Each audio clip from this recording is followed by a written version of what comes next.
Dobrý den, zdravíme vás u dalšího videa. Dneska je 19. června, my se vracíme z hospody, kde jsme hráli. Vítejte na Žižkově. Ne, on byl jako skin. Jako ne, nebyl úplně jakoby skinhead, ale to byl třeba... Popisovali, jak dostávali příkaz. Mám pivo a je večer. 34, nahoře mám 37. Okay. Teď jsem přišel, no. Jo. Včera jsem tam měl 40. A jak jsi spal, dědo? Já jsem teda taky nespala, vůbec.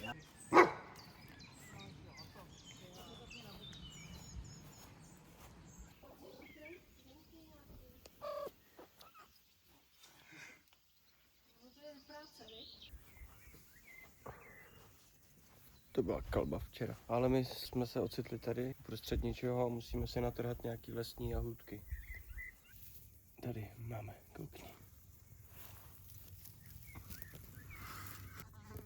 Ta je pořádná věc. Chceš Gabinu? Tak hele. No zdraví. Jo, to až možná na závěr. To je šopák. Pro tebe mám taky, Romane, pojď. Dneska si prostě uděláme takovou rodinnou pohodu. Což je hermelínek, halumy, řízečky, stehínka, gruzijské víno, gambrinus, koronavirus, gambrinus. Takže ten byt. Potom dá dělat cokoliv. Kdyby nešla elektrika například, víš? No, Může se stát, neříkaj vám nic. neříkaj. Ale čistoučkej a mu dám papání. Ale jsme si měli vzít nějakou. Něco na zapití. Ale ono je asi dole něco na garáži. Tady máš minerálko, ne? Tam toho moc nemám. No, Teďka skočím ještě pro. Tyjo, tak včera jsme se ale hodně opili s rodičům.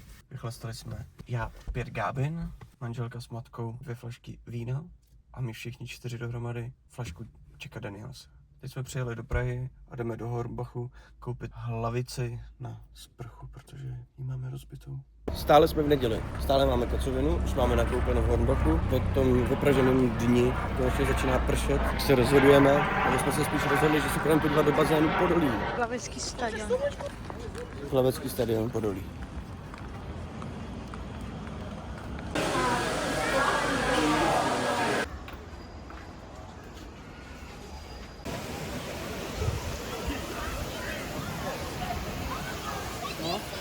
Koukám, že voda má 27,9 stupňů, ale lidí je tady tak 27,9 milionů na takový malinký bazén. Ale to jsme teprve venku, nevíme, jak to vypadá vevnitř, ale zatím můžeme říct, že zlatá Plzeň Slovany. Podívej se za sebe. Ale dobrá věc je, že je tady letní restaurace, je tady bistro, je tady spoustu pití a žrádna. A vstup s multisport kartou jsme platili 70 korun, což je úžasný. 75. 75 korun.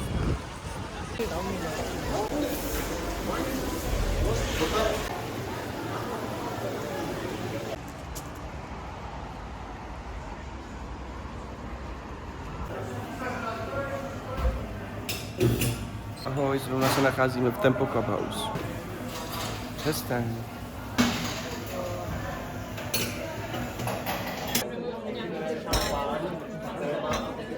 Manželka si musela dát pečenej na nos. Tak na zdraví.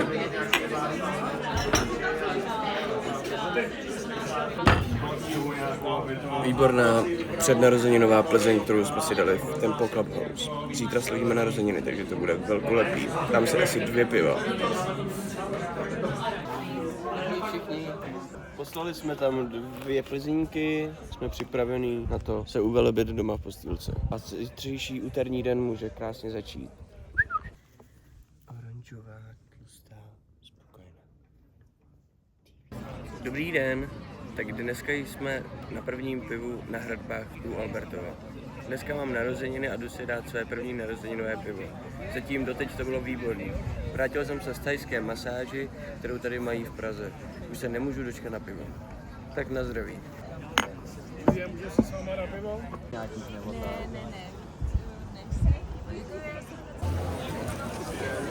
Tady stojíme 10 minut a je 20:56. To nestíháme, co trvá tak dlouho to objednat, kámo. Co?